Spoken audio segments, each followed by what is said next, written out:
mulher e, acima disso, uma mulher samaritana. E por isso, chamando-nos a atenção para o cuidado revolucionário com o qual Jesus identificava a importância do papel da mulher. É verdade que também, num contexto hoje de dobra de opressão ou de troca de assentos, a mulher, ela muitas vezes tem sido confundida com vozes do mundo com respeito a um papel que não é dela. A gente vê com muita frequência a mulher que assume pela necessidade de um contexto de ausência ou de abandono o papel de mãe, de pai, e como se isso fosse exaltado, uma coisa brilhante, quando na verdade é um peso. É um peso que nenhuma mulher deveria ter que carregar enquanto mãe, enquanto esposa, enquanto serva do Senhor, enquanto filha de Jesus. Ela foi criada não do pé de Adão para ficar abaixo dele, nem da sua cabeça para governá-lo, mas da sua costela para estar ao seu lado. E a costela, veja só, é um integrante de um sistema exoesquelético que protege os órgãos mais vitais do nosso corpo, não é? Dentro da nossa arcada torácica. Mas, ainda assim, muitos homens pensam que a mulher ela deve ser subjugada. Como também muitas mulheres pensam que o seu papel é dar as vozes dentro de um lar, dentro da sociedade, quando ela tem o seu papel e ela é de maneira profundamente abençoadora, usada pelo Senhor, quando obedece a Cristo e quando seu esposo, da mesma forma, também obedece o Senhor, dando-lhe missões, dando-lhe uma missão para seguir. E este é o verdadeiro significado desta palavra submissão. Estar sob a mesma missão, debaixo de um mesmo propósito, ambos servindo a Cristo e assim agradando ao Senhor. Mulheres estavam presentes na trajetória do povo de Israel, como você vai lembrar de Miriam, como você vai lembrar de Joquebede, você vai lembrar de Sara, você vai lembrar de Débora, você vai lembrar de diversos exemplos onde a mulher teve o seu papel e a sua importância, como também, já no contexto do Novo Testamento, aprovendo a Deus na pessoa de Maria, contemplá-la com a consumação do seu projeto redentor no nascimento virginal de Cristo, que cremos assim, segundo a doutrina cristã. Então, não apenas a sua mãe, como também outras mulheres de valor estavam ali contadas entre os que seguiam Jesus e veja, também entre os que estavam proferindo sinais e ali sendo usados pela mão do próprio Cristo um trajeto, numa jornada de discipulado. Jesus compartilhando a sua vida com elas e também com eles, demonstrando assim do seu papel que é de serem também atalaias, pregadoras com as suas vidas também da palavra de Deus. E ficamos deveras entristecidos quando observamos igrejas hoje, até mesmo no contexto moderno, contemporâneo, influindo no silenciamento das mulheres no trabalho da igreja, como também nos entristecemos com outras que supervalorizam. Não deve ser o homem, tampouco a mulher, nem as crianças, nem os idosos, nem os maduros, nem os novos na fé, nem os mais antigos. Nenhum homem, no contexto genérico de ser humano, deve ser supervalorizado na obra do Senhor, pois nós não somos nada. Nós devemos trazer a centralidade do trabalho da igreja para a pessoa de Cristo. E Ele chama-nos para essa tarefa, trazendo e reservando, como entendamos, num ideal complementar e não adicional, mas tendo cada ente o seu papel dentro do reino de Deus. O homem com a sua missão de prover, de liderar, com a sua missão de proteção e também de autoridade, como também a mulher no seu papel de auxílio, de serviço, de submissão, mas no contexto do que eu disse, frequentemente digo isso para casais quando têm a oportunidade de estar em aconselhamento. Então, hoje nós vamos ver um pouco sobre importantes mulheres que estiveram nesse contexto servindo ao Senhor Jesus. Em primeiro lugar, existiam as mulheres que estavam servindo a Jesus, inclusive com os seus bens, como vemos aqui Joana, a esposa do procurador de Herodes, chamado Cusa, como vemos aqui em Lucas capítulo 8, versos de 1 a 3. Essas mulheres amavam a Jesus e demonstravam esse amor por meio da sua fidelidade, até mesmo com os seus bens, pois Lucas diz que aos quais com os seus bens ajudavam Jesus e os seus discípulos, como está lá no verso 2 e verso 3. Leon Morris, comentando o Evangelho de Lucas, ele nos diz que um aspecto característico deste Evangelho é o modo segundo o qual o amor de Deus é retratado, como estando ativo de várias maneiras, entre uma variedade de pessoas. Isto é confirmado no fato de Lucas ser o único dos evangelhos que cita mulheres galileias, que seguiam e serviam a Jesus. De fato, notamos aqui uma grande característica de Lucas nos seus retratos do papel da mulher no serviço a Jesus. E isto porque cada um dos evangelhos teve um propósito no tempo em que ele foi escrito. E Lucas, precisamente, teve como propósito, primeiro, demonstrar que a salvação, ele sendo um discípulo de Paulo, que essa salvação era estendida para além do povo judeu, para os gentios. Ele é uma pessoa que tinha a maior propriedade para dizer isso, pois foi alcançado pelo ministério de um apóstolo que se viu comissionado para falar do amor de Deus, sendo ele judeu, mas para povos do além-mar, viajando, enfrentando vicissitudes, dificuldades, como foi Paulo, e você já conhece a história dele. E Lucas é um filho, é um herdeiro desse avanço do evangelho que chega até o povo gentio, inclusive de mulheres renomadas nessa trajetória pela qual Paulo e seus cooperadores tiveram, como Lídia, lá em Atos 16, que é a inauguradora, ou assim cede a sua casa para que seja iniciado o trabalho do Senhor, a igreja de Filipos, tendo ela se convertido, não pelo que Paulo ou Silas pregavam ali, mas pelo Espírito que abriu-lhe o entendimento, como diz lá, esse texto é maravilhoso, para que compreendesse o que eles pregavam. Nós podemos ver, queridos, o retrato de Isabel, de Maria, em Lucas 1 e 2, de Ana, em Lucas 2, de Marta e Maria, em Lucas 10, as irmãs de Lázaro. Nós vemos também retratos de mulheres que foram curadas de enfermidades. O Senhor transformou a vida dessas mulheres de uma maneira única. Há retratos geográficos ainda nos evangelhos da viúva de Naim, em Lucas 7, de 11 a 17, de uma mulher que estava possuída de um espírito de enfermidade há 18 anos, andando encurvada, sem poder se endireitar de jeito nenhum, em Lucas 13, 11. O amor de Deus alcançou a cada uma dessas mulheres de uma maneira maravilhosa. Algumas delas foram libertadas de opressões malignas, em especial Maria Madalena, e não era o seu nome. Muita gente pensa que Madalena era o seu sobrenome. E de fato hoje virou um prefixo de nome. Muitas chamam-se assim. Na verdade, muito comum no passado era designar-se a nacionalidade ou a naturalidade, né, da cidade onde nasceu aquela pessoa, como uma desinência de maneira a diferenciar, porque haviam muitas Marias. Mas essa Maria era de Magdala, que era uma cidade ali ao norte de Israel. E então, por isso, Magdalena, porque era ela de Magdala. Ela foi liberta de 7 demônios que a assolavam, como está registrado em Lucas 8, verso 2. É provável que seja por isso, pela importância, simbologia da libertação que ela experimentou, que o seu nome é o primeiro na lista referida por Lucas, em Lucas 8, de 1 a 3, como as mulheres galileias que serviam a Jesus.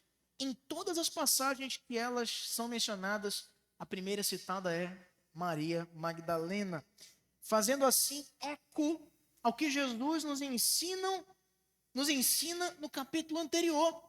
Veja comigo em Lucas 7, de 36 a 50, dizendo que aquele a quem muito é perdoado, muito mais será amado. Lucas capítulo 7, de 36 a 50, falando-nos da mulher que ungiu os pés de Jesus. E veja, ele nos diz no verso 48, então disse a mulher, perdoados são os teus pecados. E os que estavam com ele à mesa começaram a dizer entre si, quem é este que até perdoa pecados? Mas Jesus disse à mulher, a tua fé te salvou, vai-te em paz. O amor de Deus, queridos, ele nos alcançou de uma certa maneira, de uma tal forma, que alcançou também a estas mulheres. O mesmo Jesus que chama a Pedro e chama a Paulo, lá no caminho de Damasco, chamou a homens, no curso da história da igreja, também chamou mulheres, e muitas delas piedosas, e que legaram-nos com as suas vidas grande inspiração para o progresso do Evangelho. Por isso, com o coração grato, nós devemos devotar a Ele tudo o que temos e somos, inclusive as nossas finanças, como faziam aquelas mulheres que serviam a Cristo, também com o que tinham, entendendo a necessidade de sustento no reino de Deus, conforme o exemplo das nossas irmãs do passado. Mulheres serviam a Jesus no contexto da palavra de Deus. E nós vemos ainda mulheres, sobretudo as que estavam ao redor da cruz, como é o tema da nossa Santa Ceia anual, que viram Jesus morrer. Vamos agora para o texto de Mateus 27, 55 e 56, e também Marcos 15, 40 e 41. Mateus 27, capítulo 27, versos 55 e 56, e também depois Marcos 15, 40 e 41. Diz assim a palavra de Deus: estavam ali muitas mulheres observando de longe. Eram as que vinham seguindo a Jesus desde a Galileia para o servirem. Entre elas estavam Maria Madalena, Maria, mãe de Tiago e de José, e a mulher de Zebedeu. E também em Marcos capítulo 15, versos 40 e 41.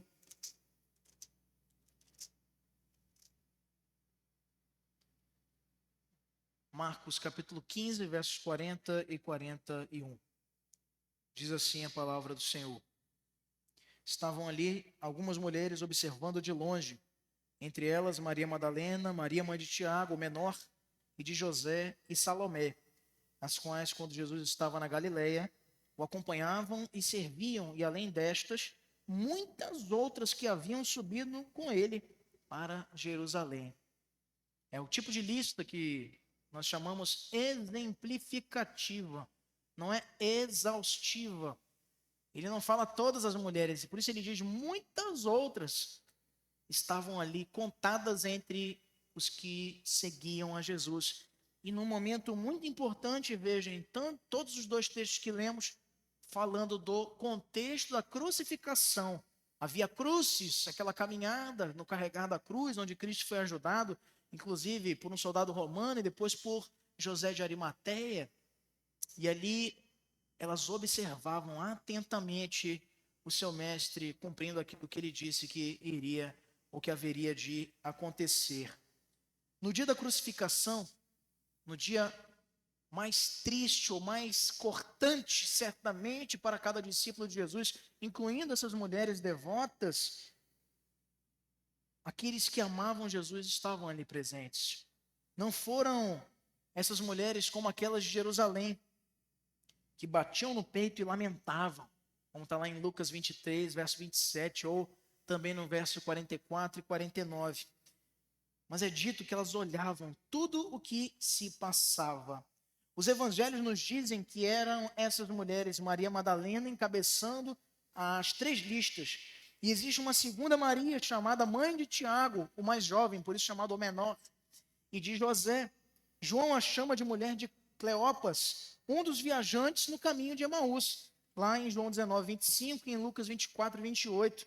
E a terceira mulher mencionada aqui, olhando, observando a crucificação do mestre, era a mãe dos filhos de Zebedeu, chamada por Mateus de Salomé e por Marcos também mencionando a irmã e mãe de Jesus por João.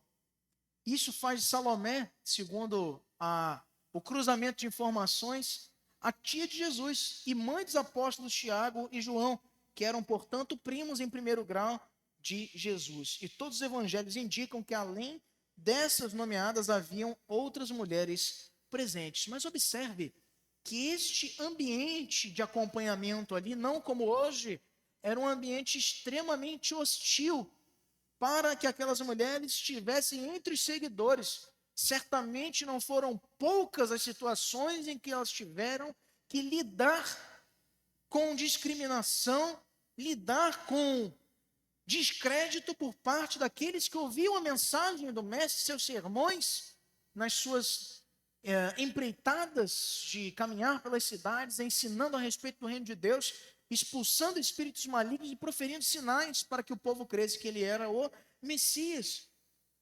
Mas veja, era um ambiente extremamente hostil. Jesus, a essa altura, sendo encaminhado para o Monte da Caveira, já havia sido traído por um discípulo, Simão Pedro, já tinha sido negado por outro, e os que sobraram tinham fugido. A multidão estava blasfemando contra o nosso Salvador, cuspindo em sua face, tomada de fúria. Era perigoso para qualquer pessoa, e muito mais para uma mulher naquele contexto.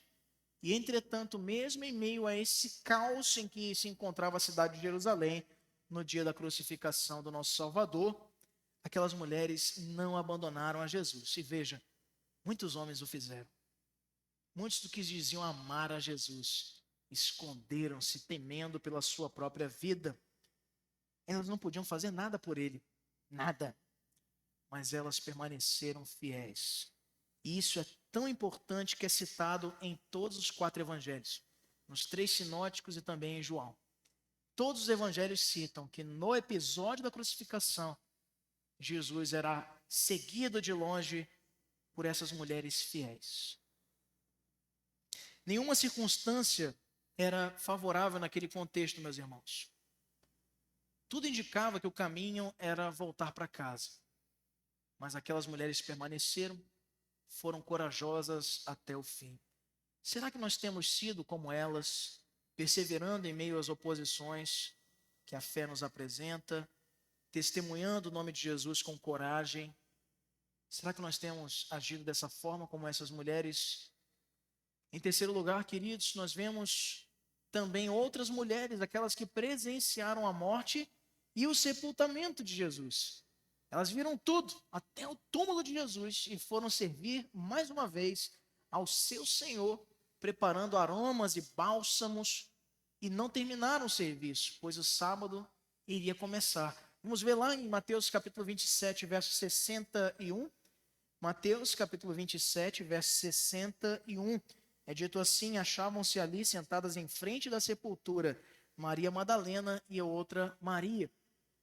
Em Marcos 15, 47, nós vemos também um relato parecido, dizendo: ora, Maria Madalena e Maria, mãe de José, observaram onde ele foi posto, isto é, no túmulo onde ele foi colocado após sua morte.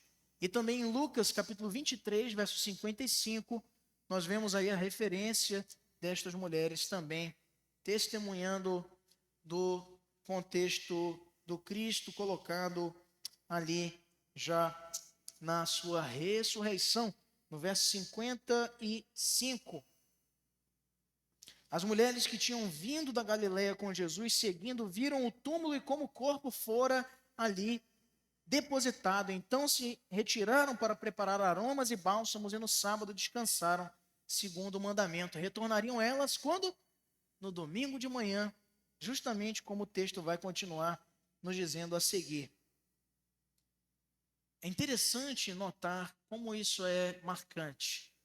Quem pensa que a mulher não tem o seu papel, a sua importância dentro do reino de Deus, é porque não tem profundidade de conhecimento bíblico, não compreende o que as Escrituras nos ensinam a seu respeito. Elas foram dignas de serem as primeiras testemunhas da ressurreição.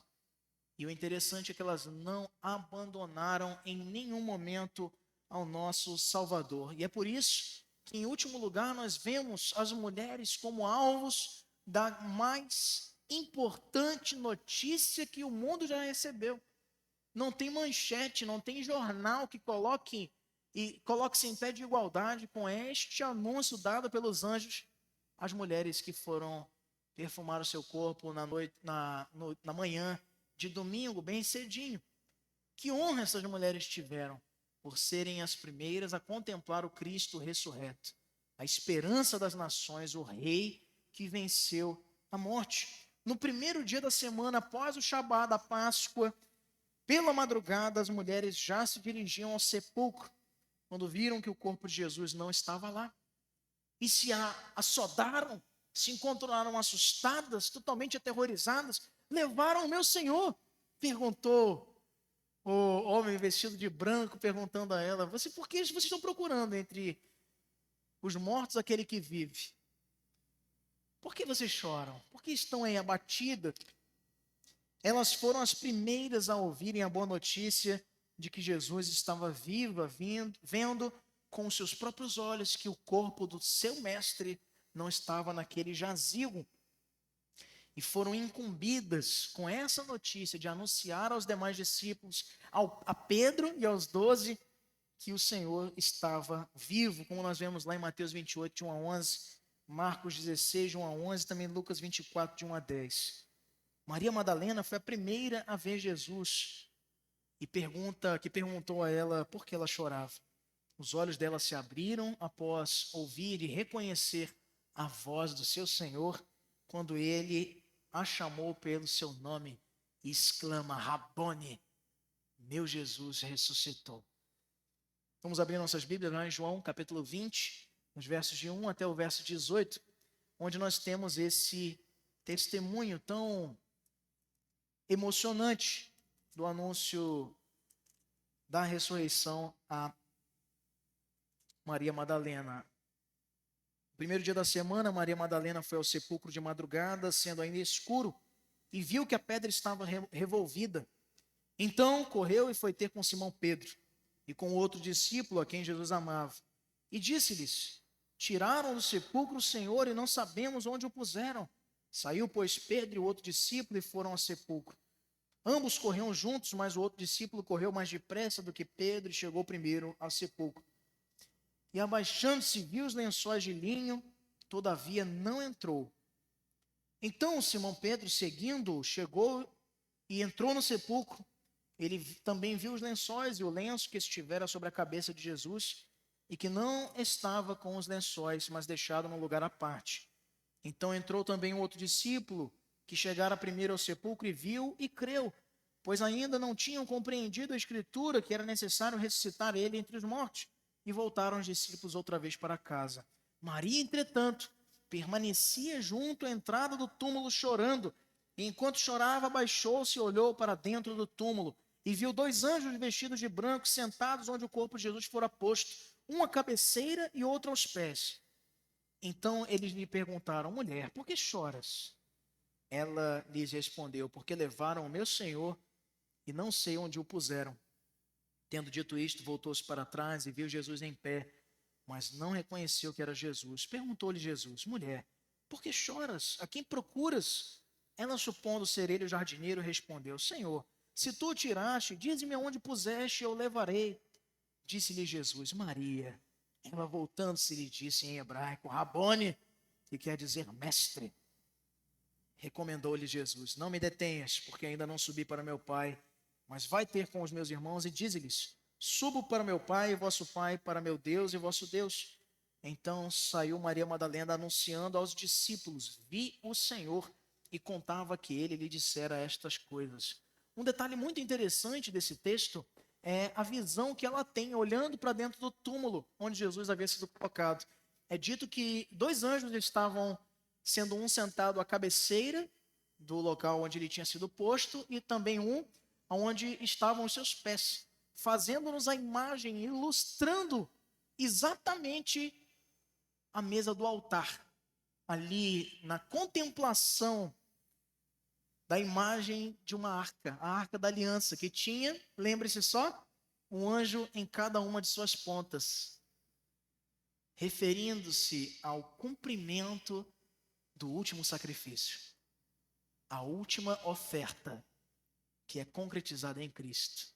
Agora não imolamos mais animais, porque não precisamos, porque o Cordeiro foi imolado de uma vez por todas para aplacar o inferno, a morte e a condenação que pairava sobre nós. E assim recebemos pela sua graça a salvação mediante a fé em Cristo. Mas as mulheres estavam ali nesse contexto com uma grande honra, sendo as primeiras a verem a Jesus, mais precisamente Maria Madalena, que chorava e teve seus olhos abertos quando o mestre a chama pelo nome.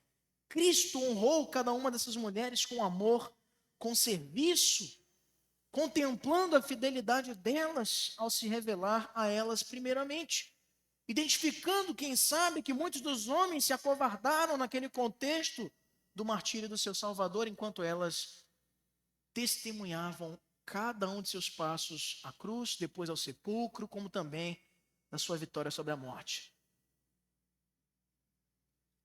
Jesus, mulheres, as chama pelo nome. A sociedade muitas vezes vai invisibilizar vocês.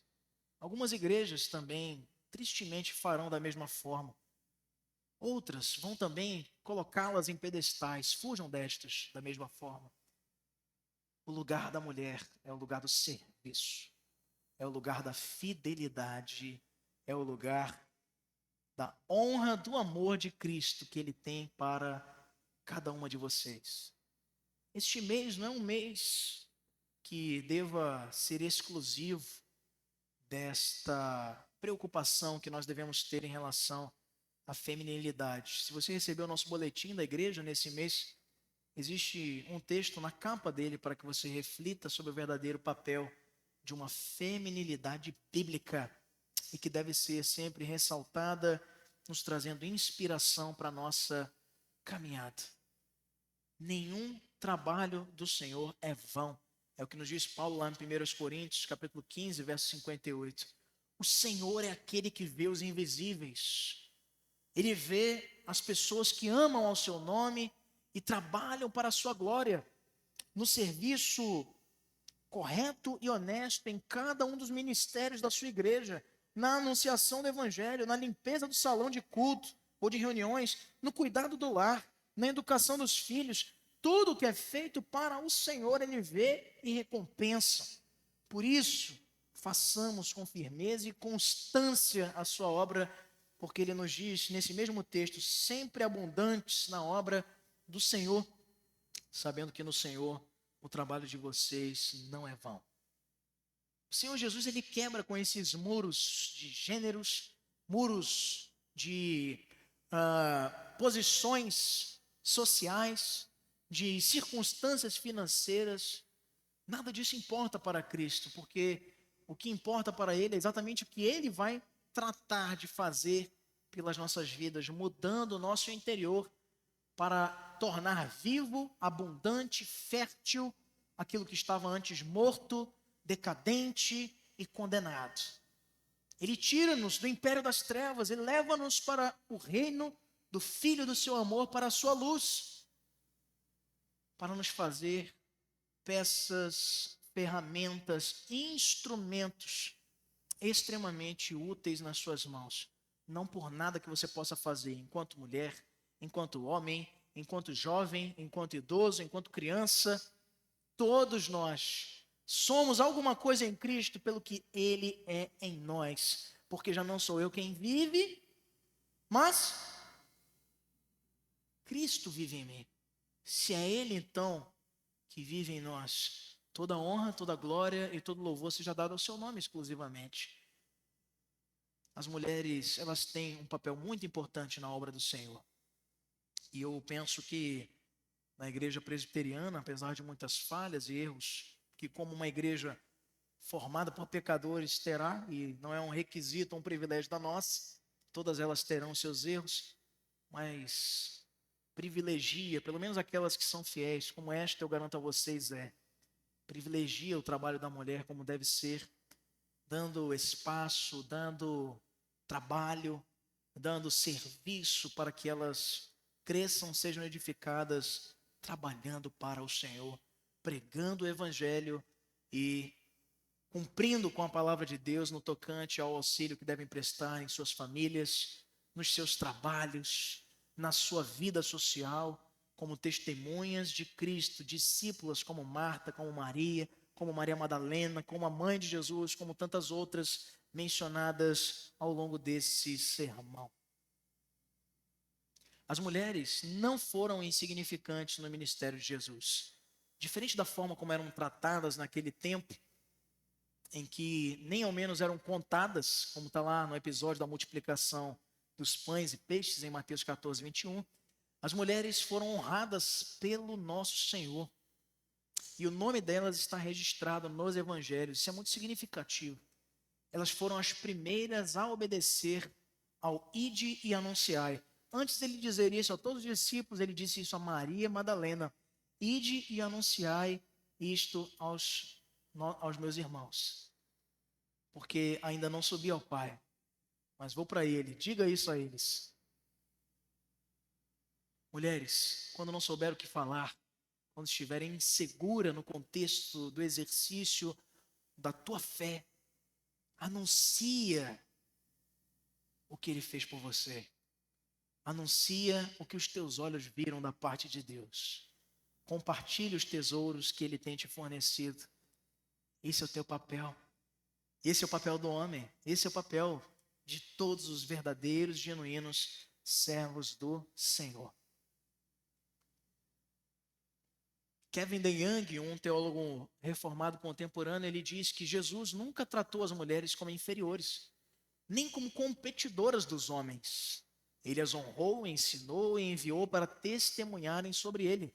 Esse é o verdadeiro modelo cristão, diferente tanto do feminismo quanto também do machismo, que não cabem dentro do conceito bíblico de complementariedade do homem e da mulher, cada um com o seu papel e ambos formando uma família. E no contexto social, formando grupos que são usados por Deus como a igreja, como a nossa parentela, em contextos de amizades, de relações profissionais, onde podemos ser usados pelo Senhor. Ainda Charles Spurgeon, olha só que frase marcante do príncipe dos pregadores. Ele diz: não subestimemos o valor das mulheres piedosas. Onde estaríamos sem as orações das mães e das esposas cristãs? Onde você estaria? Onde você estaria? Talvez você não possa responder essa pergunta com tanta segurança. Eu digo a você, eu não estaria aqui. E certamente você também não. Pastor, mas eu tive episódios traumáticos na minha vida, eu não tive a minha mãe presente no meu lar. Deus, em sua infinita misericórdia, nos concede na igreja uma extensa família, com muitos irmãos e irmãs, também pais, mães, que espiritualmente intercedem em nosso favor. Nossa SAF, nossa Sociedade Auxiliadora Feminina, inclusive está desenvolvendo um trabalho nesse sentido, como tradicionalmente o faz ao longo dos anos, projeto Mãe de Oração, orando por filhos que não biologicamente lhe foram dados, mas que espiritualmente também têm sido lembrados constantemente em ato de intercessão. Onde você estaria?